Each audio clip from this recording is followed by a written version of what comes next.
Caseus Veneti, oggi siamo a Piazzola sul Brenta per una mostra di tutte le eccellenze casearie della regione Veneto, qui in mostra principalmente le DOP, quindi le denominazioni di origine protetta di una regione che crede nell'agricoltura e che crede nei suoi allevatori.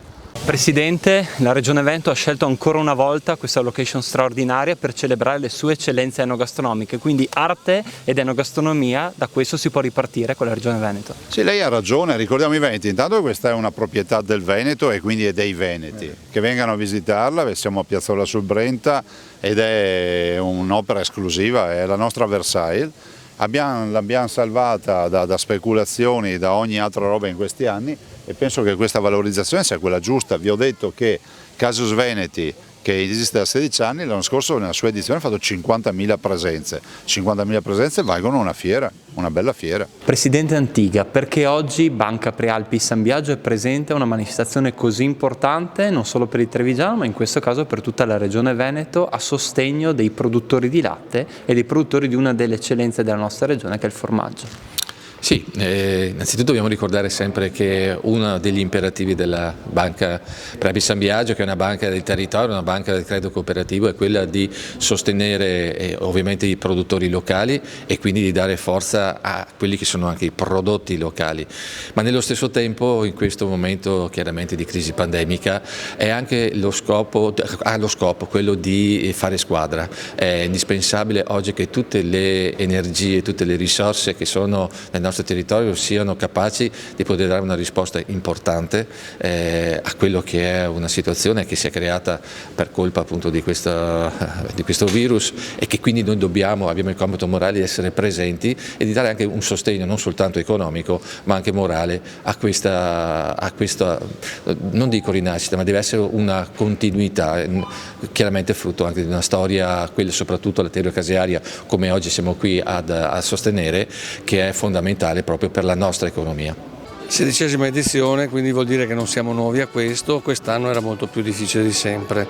Il Consiglio di amministrazione ha deciso, i nostri collaboratori ci stanno dando una mano fondamentale e poi abbiamo Regione Veneto che ci ha consigliato di farla comunque e gli sponsor, fra cui la Banca Prealpi, che effettivamente ci sta dando una mano incredibile.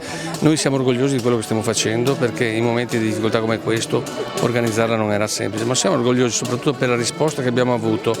Appena abbiamo comunicato che era difficile la volontà di farlo, abbiamo subito avuto più adesioni di quello che avevamo preventivato, non potevamo accettarne di più. Però se no sarebbe venuta ancora più gente, sarebbe venuta ancora più, diciamo così, più presenza, più problemi e sarebbe diventato più difficile.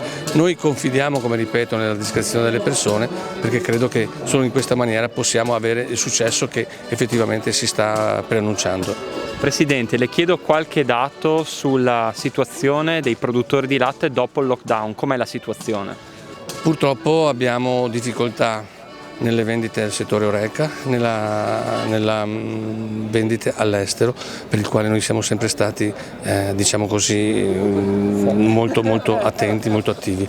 Se si sbloccano questi due canali effettivamente avremo una risposta positiva, ma al momento abbiamo ancora un prezzo del latte che è inferiore a quello di 25 anni fa. Presidente Bruniera, Caseus Veneti, oggi sicuramente un punto di inizio per i produttori di latte, una ripartenza dopo il lockdown, una ripartenza con auspici positivi?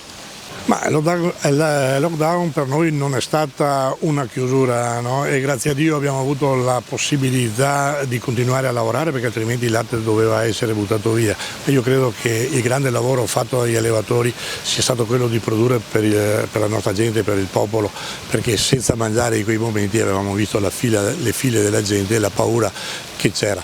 I nostri allevatori hanno sempre lavorato all'interno dei nostri caseifici, grazie a Dio siamo sempre stati bene, abbiamo lavorato e ringraziamo i nostri dipendenti che sono sempre stati presenti. Una ripartenza ci deve essere ora in questo momento perché che stanno soffrendo fortemente sono gli allevatori. Tra le eccellenze c'è anche la Casatella di Latterie Soligo, anche oggi siete stati premiati. Sì, è una soddisfazione sapere che i nostri casari stanno facendo dei prodotti meravigliosi, no? è stata una soddisfazione, di solito primi, secondi su questo prodotto. La Casatella Trevigiana ci crede anche il nostro presidente Luca Zaia, che l'ha nominata più volte, no? E questo ci fa piacere. È un prodotto unico, senza crosta, no? Con poca crosta, è un prodotto unico, non è lo stracchino, è qualcosa di meraviglioso. La gente che non l'ha mai assaggiata si perde qualche cosa sicuramente. Presidente, i trevigiani si chiedono se lei ama la Casatella. Sì, perché ho fatto io il marchio della Casatella, ricordatevelo.